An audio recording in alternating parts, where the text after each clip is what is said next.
తిరుమల పవిత్రతకు భంగం కలిగించేలా తమిళనాడు యువకులు రాజకీయ బ్యానర్లతో హల్చల్ చేయడం తీవ్ర కలకలం రేపింది.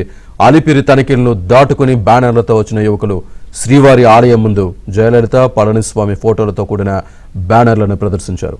నిబంధనలకు విరుద్ధంగా రాజకీయ ప్రచారం జరుగుతున్న సిబ్బంది స్పందించకపోవడంపై భక్తులు ఆగ్రహం వ్యక్తం చేస్తున్నారు. తిరుమల భద్రతా వైఫల్యానికి అద్దం పడుతోందనే విమర్శలు వెల్లువెత్తాయి.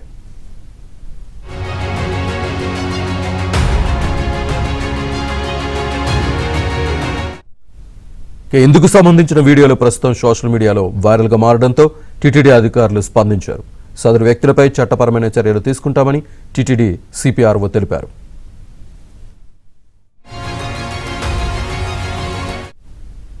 శ్రీవారి ఆలయం ఎదుట తమిళ భక్తుల అత్యుత్సాహానికి సంబంధించి పూర్తి సమాచారాన్ని మా కరెస్పాండెంట్ జితేంద్ర అందిస్తారు. జితేంద్ర, తిరుమల పవిత్రత దృష్ట్యా తిరుమలలో రాజకీయ కలాపాలతో పాటు రాజకీయ ప్రసంగాలు, రాజకీయ కరప్రసాలను పంచడాన్ని కూడా టీటీడీ ఎప్పటి నుంచో నిషేధించింది.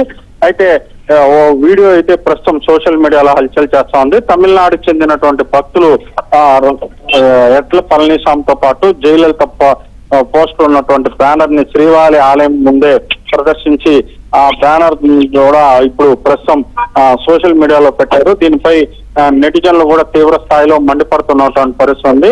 ఈ వీడియో ఎప్పుడైతే సోషల్ మీడియాలో పెట్టారో ఇది పూర్తి కూడా వైరల్ గా మారడంతో దీన్ని చూసినటువంటి భక్తులు కూడా ఆగ్రహం వ్యక్తం చేస్తున్నటువంటి పరిస్థితి ఉంది. తిరుమలకు వచ్చేటటువంటి ప్రతి ఒక్క భక్తులను కూడా భద్రతా సిబ్బంది క్షుణ్ణంగా తనిఖీ చేసి వారి వద్ద ఏదన్నా రాజకీయ కార్యకలాపాలకు సంబంధించినటువంటి పార్టీ జెండాలు కానీ ఇతరత్ర సామాగ్రి ఉంటే కూడా అలిపిరి భద్రతా వలయంలోనే స్వాధీనం చేసుకుని తదనంతరమే తిరుమలకు కూడా అనుమతిస్తున్నటువంటి పరిస్థితి ఉంది. అయితే ఈ తమిళనాడుకు చెందినటువంటి భక్తులు ఈ బ్యానర్ ని భద్రతా సిబ్బంది కళ్ళుగప్పి కూడా తిరుమలకు తీసుకొచ్చారు.